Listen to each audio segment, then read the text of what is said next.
You're arrogant. That's what fellow pros whispered about Greg Norman for decades. Now at 70, the great white shark is finally opening up about the rumors that haunted his legendary career. What he's revealing will shock you. Greg Norman was golf's biggest enigma. He dominated the sport like few ever have.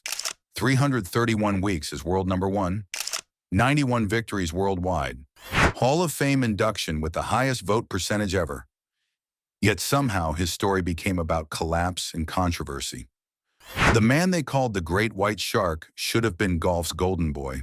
Instead, he became its most polarizing figure. Fellow players rolled their eyes at his swagger. Fans either loved him or couldn't stand him. And then came that devastating Sunday at Augusta in 1996 that changed everything. But there's so much more to this story than that one painful afternoon. Norman's journey from rising star to golf villain to business mogul reveals truths about pressure, personality, and what happens when talent meets ego. Greg Norman burst onto the golf scene with pure aggression. His long drives intimidated other pros. His fearless style earned him that shark nickname. He attacked every course like he owned it. Fellow golfer Nick Price called him the best driver he ever saw. Norman's work ethic was legendary too. He practiced harder than anyone. Those grueling sessions built the foundation for his dominance.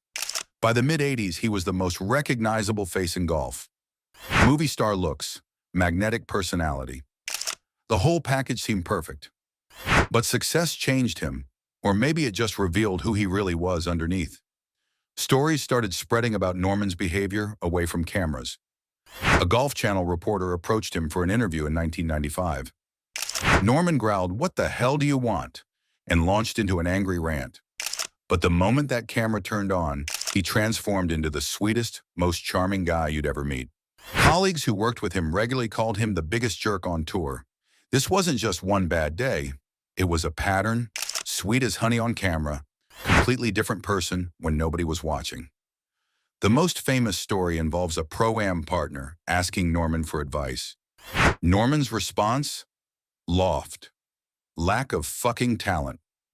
That brutal honesty might have been funny to Norman, but it crushed the amateur golfer who just wanted help.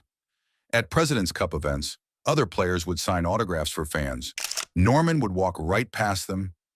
Only when someone threatened to report him to the PGA Tour would he grudgingly participate. His former agent, Hughes Norton, later called him a classic narcissist with a consuming need to be visible and relevant. Norman's ego wasn't just hurting individual relationships, it was creating enemies throughout golf's power structure.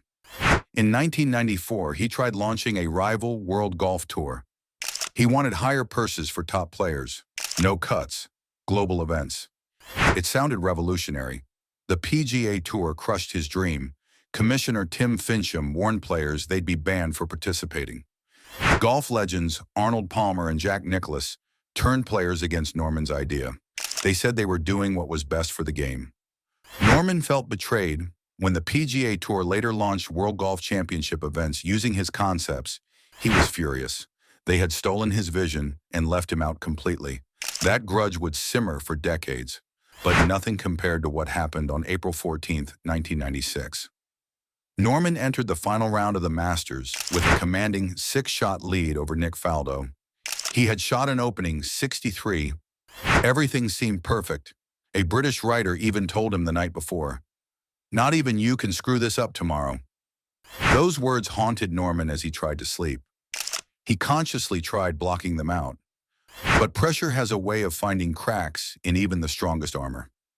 What unfolded that Sunday was golf's most infamous collapse. Norman shot 78. Faldo fired a flawless 67, a 10-shot swing over just 13 holes. Norman lost 5 shots to par in 5 holes.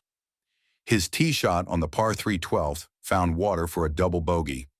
Same thing happened on 16. Observers noticed Norman gripping and re-gripping his club.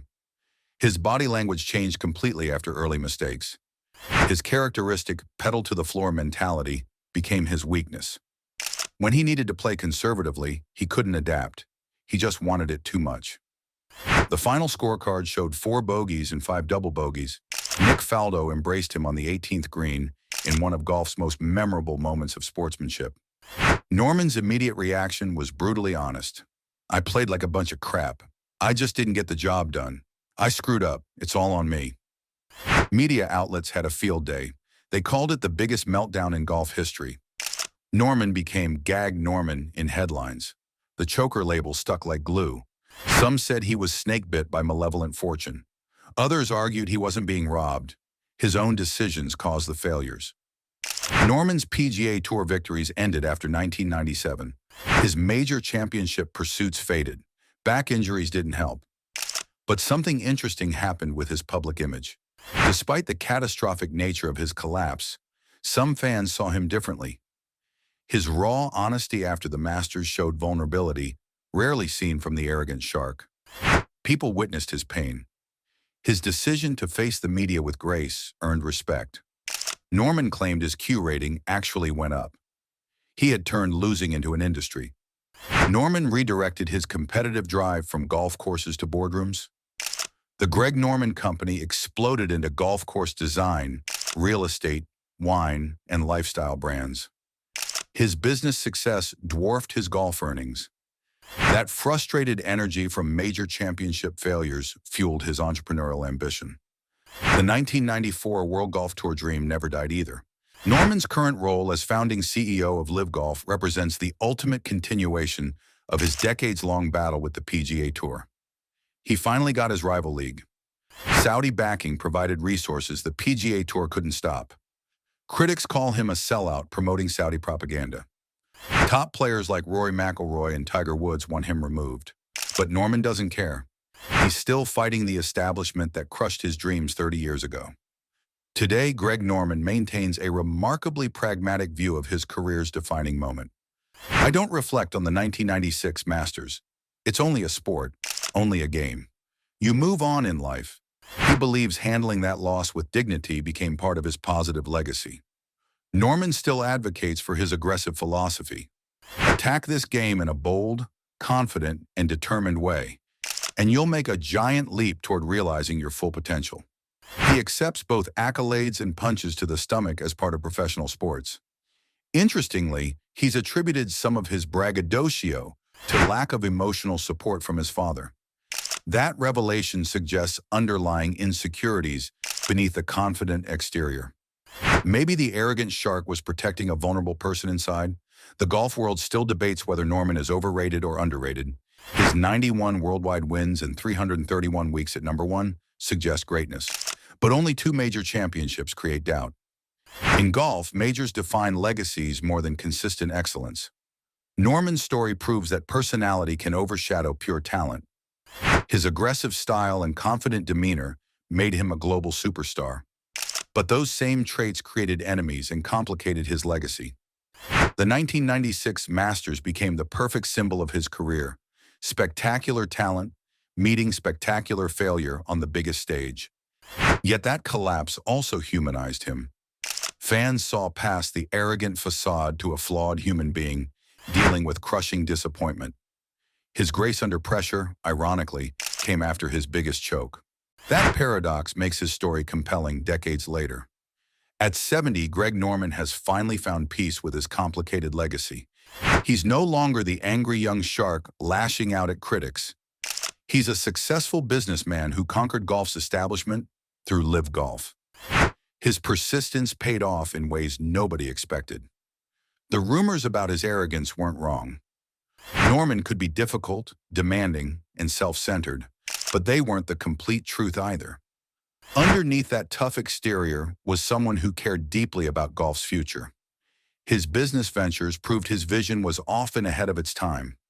Norman's career teaches us that greatness isn't just about winning.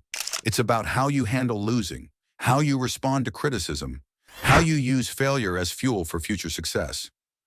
The great white shark may have choked away majors, but he never choked on life.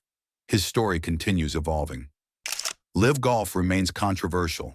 His business empire keeps growing, and somewhere, that competitive fire still burns.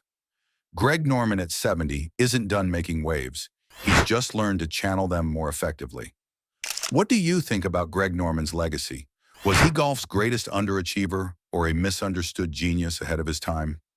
Drop your thoughts in the comments below. And if you enjoyed this deep dive into the Shark's complicated career, make sure to subscribe for more untold stories from golf's biggest personalities.